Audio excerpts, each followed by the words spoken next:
ইসলাম নওজোয়ান আপনাদেরকে বলি, নিজ নিজ জায়গায় মেহনত করেন, মেহনত করেন, মেহনতের কোনো বিকল্প নাই।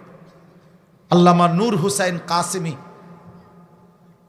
রাহমাতুল্লাহি আলাই, বাংলার মাদানী যাকে বলা হইতো, বাংলার সিংহ শার্দুল ছিল যিনি, কায়েদে মিল্লাত, আমিরে হেফাজত শেখুল ইসলাম আল্লামা শাহ আহমদ শফি রহমাতুল্লাহর পরে হেফাজতে ইসলাম বাংলাদেশের সবচেয়ে বেশি বলিষ্ঠ কণ্ঠস্বর যিনি ছিলেন, বৃদ্ধ বয়সও যার আওয়াজ আর যার হুঙ্কারে জালেমের মস্তক কাঁপত, আমাদের সেই প্রিয় মানুষ আল্লামা নূর হুসাইন কাসেমি রাহমাতুল্লাহি আলাই। আমি নিজে হুজুরের জবানে শুনছি যে হে আল্লাহর বান্দা, নূহ আলাইহিস সালামের হায়াত নিয়ে আসো নাই, শুধু পরিকল্পনা নিয়ে শেষ করো না, মেহনত করো, মেহনত করো, শুধু মেহনত। হুজুর বলতেন, মানে আপনি যেমনি বুঝাইতেন আছেন, আপনি ট্রাক কিনবেন, সিএনজি কিনবেন, পিকআপ কিনবেন, বিরাট বুদ্ধি লইয়া, এত বুদ্ধি কইেন না, কাম করেন, কাম, মেহনত। হযরত বলতেন মেহনতের নাম ইসমে আজম, মেহনতে অসাধ্য সাধন হয়, আল্লাহর দয়া নেমে আসে। এই জন্য আমি এই মোবাইলের বিষয়টা বলতে গিয়ে তোমার ঘরে এতগুলো কথা বললাম। পরিশ্রম করো চাই ভাই, ওয়াল্লাযীনা জাহাদু ফীনা লানাহদিয়ান্নাহুম সুবুলানা। আল্লাহ কোরআনে বলছেন, আমার বান্দা যারা আমার পথে কষ্ট করে, পরিশ্রম করে, মুজাহাদা করে, জীবনের সবটুকু দিয়ে জিহাদ করে, আল্লাহর জন্য জান প্রাণ মন বিলিয়ে দেয়, লানাহদিয়ান্নাহুম সুবুলানা, জান্নাতের পথ, জাহান্নাম থেকে বাঁচার পথ, হেদায়েতের রাস্তা একটা না, শত শত রাস্তা আমি আল্লাহ নিজে তার জন্য খুলে দেই। এবার সে দাওয়াতও আখিরাত মিলে, তাবলীগও আখিরাত মিলে, তালিমও আখিরাত মিলে, জিহাদেও আখিরাত মিলে, তাজকিয়াতেও আখিরাত মিলে, সে খানকাতেও মাওলার সন্ধান পায়, মাদ্রাসাতেও মাওলার সন্ধান পায়, মসজিদেও মাওলার সন্ধান পায়, বাজারেও আল্লাহর সন্ধান পায়। সাহাবায়ে কেরাম বাজারেও আল্লাহ চিনতেন, সাহাবায়ে কেরাম মসজিদেও আল্লাহ চিনতেন, সাহাবায়ে কেরাম এক রাত্রে গভীরে আল্লাহকে চিনতেন, সাহাবায়ে কেরাম দিনের আলোকেও আল্লাহকে চিনতেন, সাহাবায়ে কেরাম যুদ্ধের ময়দানে তরবারির মোকাবেলায় তরবারি তুলতেন, রাত্রি গভীরে তাহাজ্জুদের সেজদায় রোনাজারি করতেন। আল্লাহ তাদের জন্য সব লাইনে জান্নাতের রাস্তা খুলে দিয়েছে। যারা রাত গভীরে কান্ত, তারা দিনের আলোতে যুদ্ধ করত।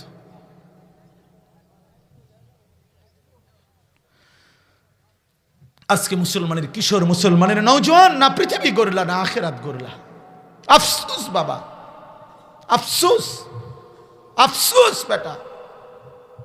আরে আব্বা, যদি মাটি কাটতি অনেক সম্পদ জমা করতে পারতি, মোবাইল না টিপ্পা।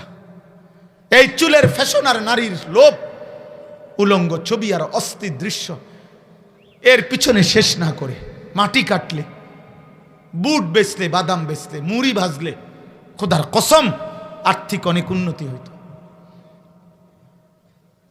একজন পুরুষ, একজন যুবক, এত নারীর চাহিদা তো তোমার প্রয়োজন নাই বাবা। তুমি এত শত নারী দিয়া কি করবা? এত উলঙ্গ ছবি দিয়ে কি করবা বাবা? এত নর্তকী দিয়ে কি করবা? আল্লাহ নবী সাল্লাল্লাহু আলাইহি ওয়াসাল্লাম বলছেন, মান নাযারা ইলা মাহাসিনি ইমরাআতিন আজনাবিয়্যা সুব্বা ফি আইনাইহিল আনিক ইয়াউমাল কিয়ামা। যে ব্যক্তি বেগানা নারী, অনুমতি নাই এমন ভিন নারীর নজর করলো, তাকালো, তাকে দেখলো, শাহওয়াত কামনা বাসনা নিয়ে, আল্লাহর কসম নবী বলছে কিয়ামতের দিন তার দুই চোখে জাহান্নামের জ্বলন্ত আগুনের সীসা ঢেলে দেওয়া হবে।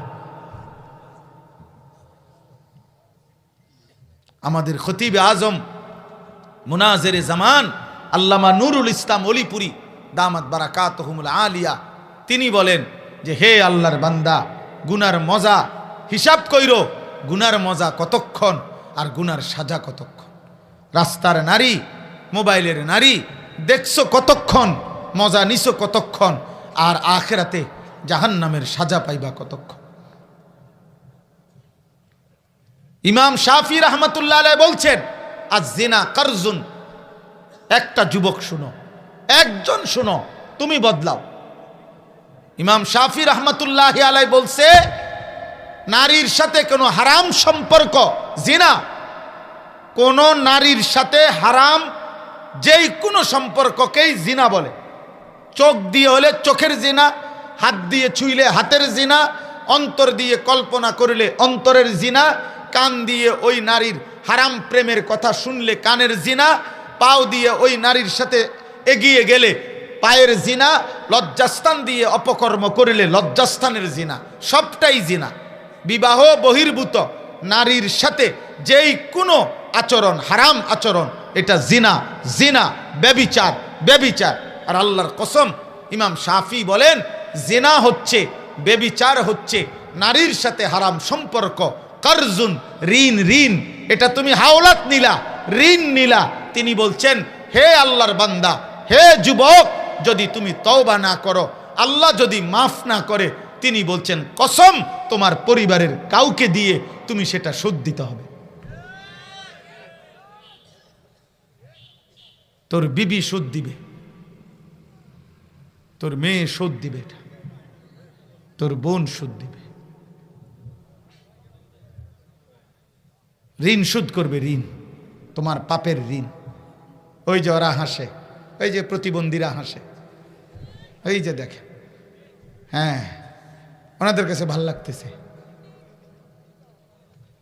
লজ্জিত অনুভূতি হওয়া তো উচিত না, বরঞ্চ হাসতেছে।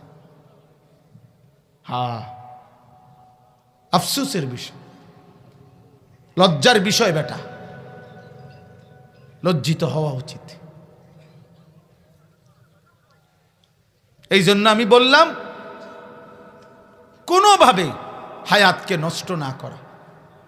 ওয়ালা তুলকু বিআইদিকুম ইলা তাহলুকা, আল্লাহ তাআলা বলছেন, হে আমার বান্দা, নিজের হাতে নিজেকে ধ্বংসের দিকে ঠেলে দিও না, নিজেরে নিজে শেষ করো না। গুনাহ মানুষকে শেষ করে দেয়। ওয়া ইন্নাল ফুজুরা ইয়াহদি ইলান নার, আল্লাহর নবী সাল্লাল্লাহু আলাইহি সাল্লাম বলেন, সমস্ত পাপ গুনাহ মানুষকে জাহান্নামের দিকে টেনে নিয়ে যায়। আল্লাহর নবী সাল্লাল্লাহু আলাইহি সাল্লাম বলছেন। হযরত আব্দুল্লাহ ইবনে আব্বাস বলছেন, গুনাহ নগদ মানুষের 5টা ক্ষতি করে। প্রত্যেক গুনাহ দুনিয়াতে তৎক্ষণাৎ 5টা ক্ষতি করে। 1, চেহারা কালো করে। 2, অন্তর অন্ধকার করে। 3, শরীরের ক্ষমতা নষ্ট করে। 4, রিজিকের কমিয়ে দেয়। 5, মানুষের অন্তরে ঘৃণা তৈরি করে। তোমরা এখন চলো, আজকে এখন ইনশাআল্লাহ এই মজমায় আমরা যারা আজকে সারা দিনে 5 ওয়াক্ত নামাজ পড়েছি, আমরা এক পাশে দাঁড়াই। আর আজকে সারা দিনে 1 ওয়াক্ত নামাজের পরও নাই, যার কপালে একটা সেজদা নাই, মানুষরূপী হাইওয়ান, মানুষরূপী চতুষ্পদ পশু, তুই এখানে দাঁড়া। একসাথে 2 পাশে দাঁড়াই, চল। হ্যাঁ চল বেটা, প্রমাণ হবে এখন। প্রয়োজনে অত্যাধুনিক মেশিন আই না, প্রমাণ কর, দেখ যে চেহারার মধ্যে মায়া, ভদ্রতা, সৌন্দর্য কাকে দেখলে মনে হয় নিরপেক্ষ কাউকে নিয়ে আসো, চলো। দেখবা পৃথিবীর যেই কোনো বিবেকবান, আদনা বিবেক আছে যার, সে বেনামাজি, সেজদাবিহীন ওই নাফরমানের চেহারার দিকে তাকাইলেই বলবে, এটারে দেখলেই মনে হয় অসভ্য, এটারে দেখলেই মনে হয় বেয়াদব, এটারে দেখলেই মনে হয় অকৃতজ্ঞ। বেনামাজি বেয়াদব, বেনামাজি অসভ্য, বেনামাজি অসভ্য, বেনামাজি গাদ্দার, বেনামাজি অহংকারী। আর এই পৃথিবীতে আব্বা অকৃতজ্ঞ ব্যক্তিকে মানুষ বেয়াদবি বলে। তুমি জিগাও, আমি যদি উনারে বলি, বেটা আজকে 2 বছর বেটা সুখে দুঃখে তোর পাশে আমি ছিলাম, 2 বছরে যখনই দেখা হয়েছে তোকে বেটা হাদিয়া দিছি, খাওয়াইছি, খোঁজখবর রাখছি, আগলাইয়া রাখছি। আজ 2 বছর পরে তুই বেটা আমারে চেনস না, এতটুকু কৃতজ্ঞতা তোর মধ্যে নাই? তুই মানুষের বাচ্চা, মানুষ এরম বলবে না? কথা বলে না কেন? বলেন এরম বলবে কিনা কাউকে? তো আল্লাহ যদি বলে, বান্দা আমি 24 ঘন্টা এই গোটা আসমান ও জমিন, চন্দ্র সূর্য, আলো বাতাস, রোদ বৃষ্টি, নিঃশ্বাস, হার্টবিট তোমার হাত পাও চোখ নাক কান এই কোটি নিয়ামত দিয়ে 24 ঘন্টা আমি আল্লাহ তোমাকে দিয়ে রাখছি, এই এত কিছুর কৃতজ্ঞতা হিসাবে একটা সেজদা দিলা না, তুই মানুষের বাচ্চা? বল বেটা, একটা নাফরমান বল বেটা, বেনামাজি, নাহলে আমি দাঁড় করাই দেই। ছি ছি ছি ছি বেটা, মানুষের ঘরে, মুসলমান মা বাবার ঘরে এত বড় নিকৃষ্ট বেয়াদব কেমনে হইলি বেটা? রক্তে তোর মায়ের রক্ত নাই, তোর রক্তে তোর বাপের রক্ত নাই?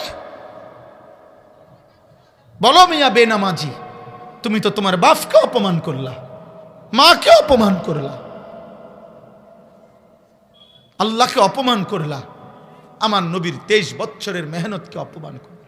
না না, কাউরে নিয়ে ভাইবেন না, বাইরের কাউরে নিয়ে ভাবার দরকার নেই। আরে ভাই, আমি না বললাম এই পৃথিবী মৃত্যুর দিন পর্যন্ত, ইসরাফিলের ফু পর্যন্ত অনুগত, অবাধ্য, আলতু ফালতু, আবার নেককার, এই নিয়েই পৃথিবী।